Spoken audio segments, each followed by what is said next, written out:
नमस्कार दोस्तों, आप सभी का स्वागत हमारे साथ। हम आपके साथ अर्जुन तिवारी। एलडीए और आवास विकास के खिलाफ किसानों का अनिश्चितकालीन धरना भी चला खुरदही बाजार पे। वही धरना स्थल पे हम आज मौजूद भी हैं। 5 जनवरी को किसानों की महापंचायत करके एलडीए आवास विकास के जिम्मेदारों को जो अपने मांग पत्र थे वो किसान यूनियन, भारतीय किसान श्रमिक जनशक्ति यूनियन ने उनको दिए, लेकिन करीब 1 महीना बीत जाने के बाद में कोई कार्रवाई नहीं हुई। उसके बाद दोबारा लेटर जारी करके उनको दिया गया। आज किसान यूनियन के नेताओं ने जो आवास विकास के द्वारा रजिस्ट्रियों पर रोक लगा दी गई है, तो जो किसान हैं वो लोग ना अपने बच्चों की शिक्षा करवा पा रहे हैं, ना शादियां करवा पा रहे हैं, जिसको लेकर के किसान यूनियन के जो कुछ नेता थे, युवा जिला अध्यक्ष, प्रदेश प्रवक्ता रामसेवक रावत जी, राकेश यादव जी, वो सभी लोग हमारे साथ में हैं। आइए मैं बात करता हूं कि आज उन लोगों ने डीएम से मुलाकात की है तो उन्होंने क्या आश्वासन दिया है। सर, बहुत बहुत स्वागत है आपका। आज जिस तरह से आप मिले हैं तो क्या आश्वासन मिला है, किस विषय को लेकर के आप लोग वहाँ गए थे? न्यूज़ 30 डेज़ को बहुत बहुत धन्यवाद। आज डीएम साहब ने विधिवत हम लोगों से बात की। उन्होंने कहा कि 1 हफ्ते के अंदर अगर आवास विकास एलडीए अधिकारी आपसे नहीं मिलने आते हैं तो आप स्वच्छंद हैं। और हमने उन्हें विधिवत बताया कि 5 जनवरी को हमारी किसान महापंचायत सिकंदरपुर अमोलिया में हुई थी, जिसमें आश्वासन दिया गया था कि वहाँ आपकी वार्ता 21 दिन में कुछ ना कुछ हल निकाल देते हैं। बाकी वो अपनी जो है वादा खिलाफी उन्होंने किया है। अब हम लोग स्वच्छंद हैं। 1 हफ्ते के बाद हम लोग धरना लगाने की तैयारी करेंगे। हमारे साथ में प्रदेश प्रवक्ता रामसेवक रावत जी हैं। सर, बहुत बहुत स्वागत है। क्या कुछ कहेंगे, क्योंकि जो रजिस्ट्रियों पे रोक लगी है जिसको लेकर के आप लोग डीएम महोदय से आज मुलाकात की है, उन्होंने क्या आश्वासन दिया है और जो गांव के किसान हैं वो कितने बेबस, कितने लाचार हैं, क्या कहेंगे? सबसे पहले आपको और आपके चैनल को बहुत बहुत धन्यवाद, जो आपने गरीब किसान मजदूरों की आवाज़ निरंतर उठाते रहते हैं। आज समाधान दिवस पर माननीय डीएम साहब जी से मिला गया और डीएम साहब जी ने आश्वासन दिया कि जो एलडीए और आवास विकास वादा खिलाफी कर रही है और हमारी बात है, आप 1 हफ्ता आप देखो, मैं 1 हफ्ते के अंदर आपकी बात सक्षम अधिकारियों से कराएंगे और इस समस्या का समाधान कराने का काम करेंगे। हम लोगों ने बताया डीएम साहब से कि ये लेटर है, हम लोगों ने डीएम साहब से बताया कि महोदय हमारे मोहनलालगंज क्षेत्र में गोसाईगंज ब्लॉक में कई लोग गंभीर बीमारियों से पीड़ित हैं, जैसे हार्ट अटैक बीमारी हो गई और कैंसर की बीमारी, जो गंभीर बीमारी इनसे जो है पीड़ित हैं और वो अपनी इलाज नहीं करा पा रहे हैं। कई हमारे माताएं बहनें हैं जिनकी शादी, हमारे बहनों की शादी नहीं हो पा रही है, वो किसानों के पैसे के अभाव से अपनी बेटियों की शादी नहीं कर पा रहे हैं। तो हम लोगों ने डीएम साहब से यही कहा कि डीएम साहब, ये हमारी किसानों की सबसे बड़ी ज्यादती हो रही है और आज़ादी से लेकर आज तक किसान परेशान है। किसान अपनी बेटियों की शादी के लिए अगर सोचता है कि 1 बीसवे ज़मीन बेच के हम अपनी बेटी को शादी कर लें या बेटे को एडमिशन करा दें, तो नहीं कर सकता है, इसलिए कि आवास विकास हमारी ज़मीनों पर बिक्री पर प्रतिबंध लगाया है। और हम लोगों ने 5 तारीख को किसान महापंचायत सिकंदरपुर अमोलिया में किया गया था, उसमें एलडीए और आवास विकास के अधिकारियों ने आकर के कहा कि हम आपकी वार्ता 21 दिन के अंदर आपकी वार्ता सक्षम अधिकारियों से कराएंगे। लेकिन एलडीए और आवास विकास के अधिकारियों के अंदर इतना कान में खूंट भर गया है कि वो किसानों की बात सुनना नहीं चाहते हैं। इनकी बाप की औकात नहीं है अगर ये हमारी ज़मीनों में पैर रख दे।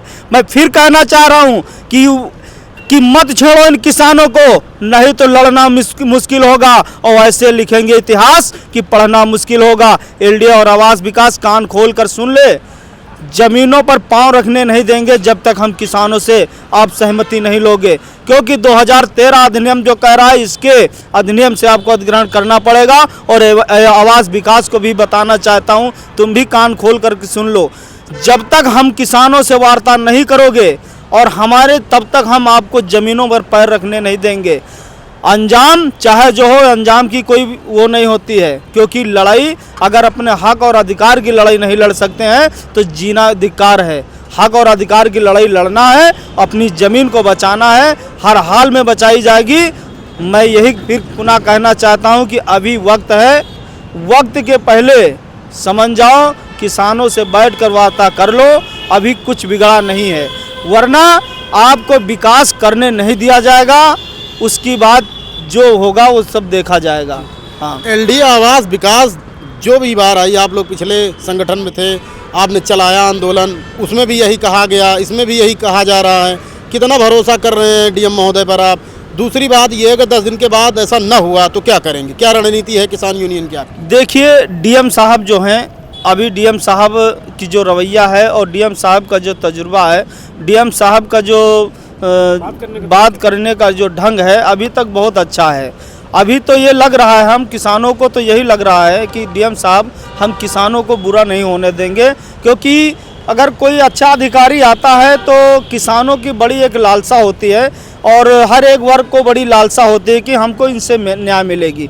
डीएम साहब तो हमारे लखनऊ के मालिक हैं, पूरे लखनऊ के मालिक हैं और इनकी कलम से ये सब होगा। अगर ये अधिकारी एलडीए हो चाहे आवास विकास, ये अधिकारी जो है बड़े अधिकारियों को सही बात नहीं बताते हैं। माननीय मुख्यमंत्री जी भी एक संत हैं और संत कभी किसी का बुरा नहीं चाहेगा, ये हम लोगों को मानना है। संत कभी किसी का बुरा नहीं चाहता है, लेकिन ये जो अधिकारी हैं, जो व्यापारी हैं, जो व्यवसायिक हैं, एलडीए और आवास विकास जो व्यवसायिक हैं, ये व्यापारी हैं। व्यापारी को कभी किसान और जवान से प्यार नहीं होता है, उसको सिर्फ प्यार होता है तो अपनी धन और दौलत से। ये माननीय मुख्यमंत्री जी को और अन्य उच्च अधिकारियों को ये गुमराह करके बैठे हैं, सिर्फ उनको फ़ायदा गिनाते हैं कि इसमें ये फ़ायदा होगा, इसमें ये टाउनशिप बन जाएगी, इतने करोड़ की फ़ायदा होगी, उतने करोड़ की फ़ायदा होगी, लेकिन ये नहीं बताते हैं कि 2012-13 से आज तक डीएम सर्किल रेट नहीं बढ़ाया गया। ये नहीं बताते हैं कि वहाँ की जो प्राइवेट रेट है, जो प्राइवेट बिल्डर से खरीद रहे हैं, वो 2 करोड़ 2.5 करोड़ की रेट बीघे के रेट में खरीद रहे हैं। ये नहीं बताते हैं कि ये अपनी एक बिस्वा ज़मीन बेच के अपनी बेटियों की शादी कर लें, अपने बच्चों का एडमिशन कराना चाहते हैं, ये भी नहीं बताते हैं। और वो ये भी नहीं बताते हैं कि एक बिस्वा ज़मीन बेच कर अपनी बेटी की अच्छी से अच्छी शादी कर ले। किसान के पास क्या है? किसान तो ऐसे समय कमा रहा है, किसान की फसल सांड चर ले रहे हैं, जानवर चरे जा रहे हैं और किसान की फसल बचती है तो व्यापारी नहीं शुद्ध खरीद रहे हैं, व्यापारी औने पौने दामों में खरीद रहे हैं, किसान की फसल नष्ट हो रही। मैं एक चीज़ और आपको बता देना चाहता हूँ, आपके चैनल के द्वारा माध्यम से मैं एक चीज़ बताना चाहता हूँ। आज हमारे देश में 83 दिन से जगदीप डालवाल जी जो खनारी बॉर्डर पे अमरण अनशन पर बैठे हैं, मृत्यु शैया पर लेटे हैं, लेकिन शासन और प्रशासन और सरकार उनकी तरफ ध्यान नहीं दे रही है। वो सिर्फ इसलिए बैठे हैं, पूरे देश के किसानों की मांग को लेकर के बैठे हैं कि हमारी मांग यानी न्यूनतम समर्थन मूल्य, हमारी उपज का दाम सही मिल जाए, न्यूनतम समर्थन मूल्य मिल जाए, लेकिन ये भी देने को तैयार नहीं है। कोई भी उनका अनशन या कोई उनसे वार्ता करने के लिए शुद्ध नहीं जा रहे हैं। ये दुखद है। अगर डालवाल साहब को कोई अगर होनी अनहोनी होती है तो हम किसान इसी हाईवे के ऊपर अनिश्चितकालीन धरना प्रदर्शन चलाएंगे जब तक न्याय नहीं मिलेगा। मेरा शासन और प्रशासन से, सरकार से निवेदन है, माननीय डालवाल साहब जी का बात करके और उनकी सेहत को देखते हुए उनका अनशन तोड़वाया जाए और उनसे बात की जाए और जो न्यूनतम समर्थन मूल्य है इसको लागू किया जाए। मैं यही सरकार से निवेदन करता हूं। और क्योंकि हमारे देश का जो मुखिया है, हमारे लखनऊ को उत्तर प्रदेश का जो मुखिया है, ये संत है। अगर हमारी बात उनके कानों तक पहुंचती है तो हम पूर्ण विश्वास है कि वो हमारी बातों को सुनेंगे और इस पर अमल करेंगे, क्योंकि हम किसानों की जायज़ मांग है। हम कोई नाजायज़ मांग करने नहीं आए हैं, ना हम कोई खनन करने जा रहे हैं, ना हम कोई रंगदारी करने जा रहे हैं। हम तो अपनी ज़मीन को, अपनी मातृभूमि को, अपने न्यूनतम समर्थन मूल्य को मांग रहे हैं। जो हमारी लागत लग रही है उससे कम हमको दाम मिले, हम इसके लिए मांग कर रहे हैं। हमारी कोई दुश्मनी सरकार से थोड़ी है। हम तो सरकार बनाते हैं, सरकार हम चाहते हैं कि आज ये अच्छी सरकार है। जो पूर्व सरकार थी वो गलत थी, हम लोगों ने सोचा ये सरकार अच्छी है, हम लोगों ने बनाया। आज उसी में हमारा शोषण हो रहा है, सिर्फ अधिकारियों के द्वारा शोषण किया जा रहा है। ये दुर्भाग्यपूर्ण है।